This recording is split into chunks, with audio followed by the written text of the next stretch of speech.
Senhor, faz-nos despertar, para que Cristo possamos louvar. Em nome do Pai, do Filho e do Espírito Santo. Amém. Vinde, Espírito Santo, enchei os corações dos vossos fiéis e acendei neles o fogo do vosso amor. Enviai o vosso Espírito, e tudo será criado, e renovareis a face da terra. Oremos. Deus, que instruístes os corações dos vossos fiéis com a luz do Espírito Santo, fazei que apreciemos retamente todas as coisas, segundo o mesmo Espírito, e gozemos sempre das suas consolações. Por Cristo Senhor nosso. Amém. Leitura do Santo Evangelho de Jesus Cristo segundo João. Naquele tempo, ao ouvirem as palavras de Jesus, algumas pessoas da multidão diziam: Este é verdadeiramente o profeta. Outros diziam: Ele é o Messias. Mas alguns objetavam: Porventura o Moisés virá da Galileia? Não diz a Escritura que o Moisés virá da descendência de Davi e virá de Belém, povoado de onde era Davi? Assim houve divisão no meio do povo por causa de Jesus. Alguns queriam prendê-lo, mas ninguém pôs as mãos nele. Então os guardas do templo voltaram para os sumos sacerdotes e os fariseus. E estes lhe perguntaram: Por que não o trouxestes? Os guardas responderam: Ninguém jamais falou como este homem.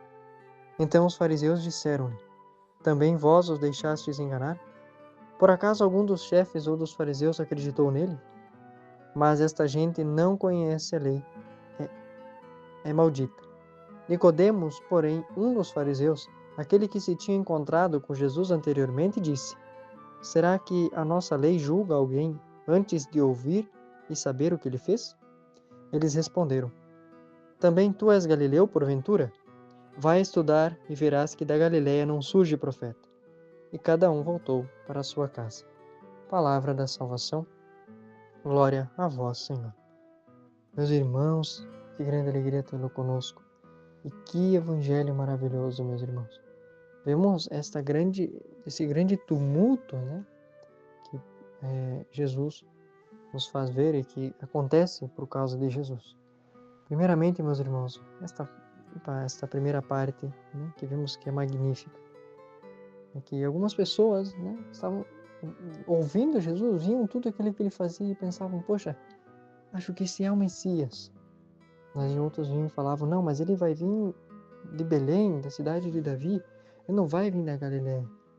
Ou seja, aí é um encontro de desinformações, né, das pessoas que não sabiam. Olha bem, olha que interessante isso para usar para nós também. Pessoas que não sabiam, não entendiam totalmente, mas falavam com uma certeza que como se conhecessem muito, porque Jesus veio de Belém. Ele nasceu em Belém e veio para Galileia. Mas ele nasceu, sim, ele veio, né, de Belém. Então, para essas pessoas faltou conhecimento. E é o que nos falta muitas vezes. Queremos sair por aí dando objeções e falando com uma certeza da qual não temos, no fundo, né?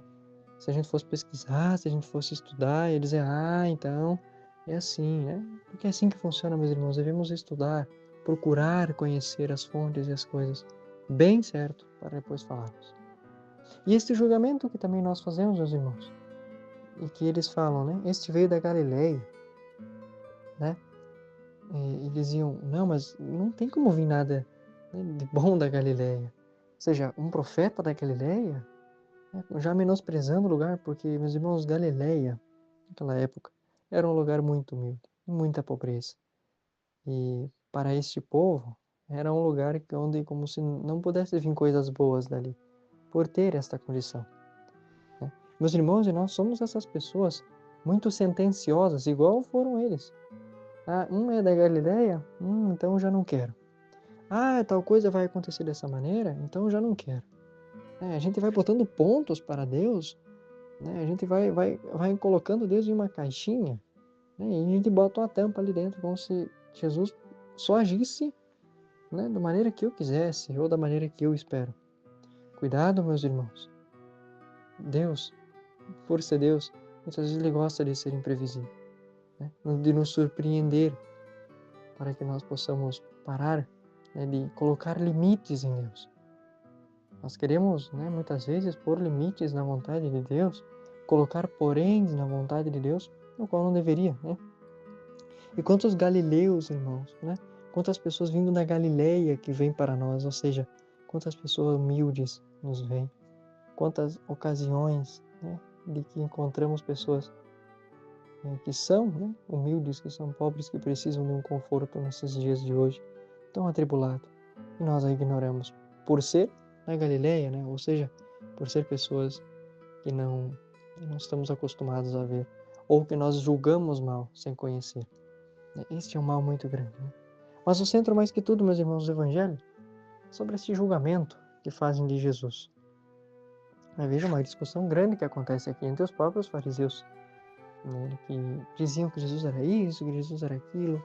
No final, infelizmente, poucas pessoas conheciam de fato, né? E João é esta figura que apresenta isso tudo, né? Essas discussões. Vejam que há algo interessante nesse meio de tudo, né? Os fariseus, que eram pessoas fechadas, pessoas duras na fé, que não se abriram para Jesus, mandaram seus guardas até ele.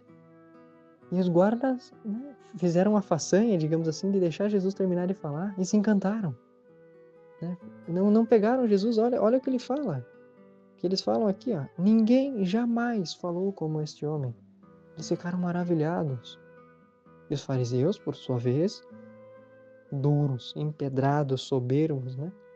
Discutiram com eles porque queriam que o pegassem e o matassem, mas esses humildes guardas, digamos assim, compreenderam quem era Jesus, né?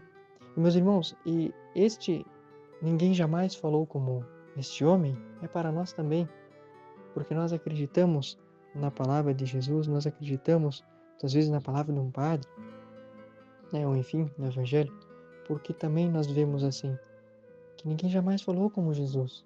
Essas palavras assertivas, né, palavras de vida eterna, que é o que ele tem, né? Então, meus irmãos, se trata disso, de estarmos abertos para Deus, não colocarmos Deus em uma caixinha e deixá-lo ali, que Deus não é assim. Deus é muito mais, Deus age, né, na sua liberdade e nos surpreende muitas vezes. Mas nós nos surpreendemos porque nós criamos uma imagem limitada sobre Deus, né? Muitas vezes Deus nos ensina isso e não devemos fazer assim. Então, é uma linda frase que é dita por estes guardas, né? E aí também essa discussão vai até os fariseus, causando divisão, meus irmãos. Agora vamos ver essa divisão entre eles. Porque Nicodemos, né, estava por acreditar já em Jesus. E ao trazer essa pauta novamente no meio deles, aí começa essa divisão. Meus irmãos, que ensinamento quer dizer com essa passagem? De que Jesus veio para trazer divisão. Isso ele mesmo fala, né? Ele veio trazer divisão para a terra. Mas em que sentido? Porque não é ruim isso, não, né? Essa divisão significa uma decisão. Vai chegar um ponto, né, que na nossa vida certas coisas não vão bater. As coisas de Deus com as coisas do mundo. Nós vamos ter que escolher. Essa é a divisão. Entende? A divisão de ou eu vivo para Deus ou eu vivo para o mundo. As duas coisas eu não posso fazer. Então é essa divisão que Jesus vem trazer. Que os fariseus tinham, né? E que foi trazida essa pauta aí no meio dos fariseus, que causou divisões entre eles, né? Porque Jesus é essa divisão. A divisão entre o caminho do bem e o caminho do mal. A gente tem que escolher. Infelizmente, no caso, uma maneira poética, assim de dizer, né?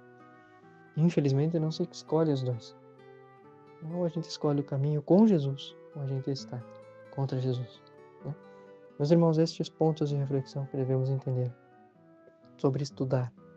Estudar, que é o que fala no começo do Evangelho, né? Estudar mais sobre Jesus, sobre o Evangelho, sobre a nossa história da salvação. Não sermos sentenciosos. Meus irmãos, possamos hoje perder esse costume de julgar, de pôr pontos finais nas coisas que Deus nos dá, ou seja, né, nós pormos poréns na vontade de Deus. Se não for assim, eu não faço. Não foi. Não, meus irmãos. Possamos ser humildes diante de Deus e dos homens, né, e aceitar a vontade de Deus e ser menos julgadores. E também entendermos que Jesus, sim, é essa divisão. É esta divisão do bem e do mal, do caminho para Deus, do caminho para a perdição, é que devemos escolher. Este é um tempo favorável, meus irmãos. Esta quaresma maravilhosa em que vivemos, para escolhermos viver com Jesus. Louvado seja o nosso Senhor Jesus Cristo, para sempre seja louvado. Que Deus nos abençoe. Em nome do Pai, do Filho e do Espírito Santo. Amém. Rogai por nós, Santo Alberto Hurtado, para que sejamos um fogo que acende outros fogos. Amém.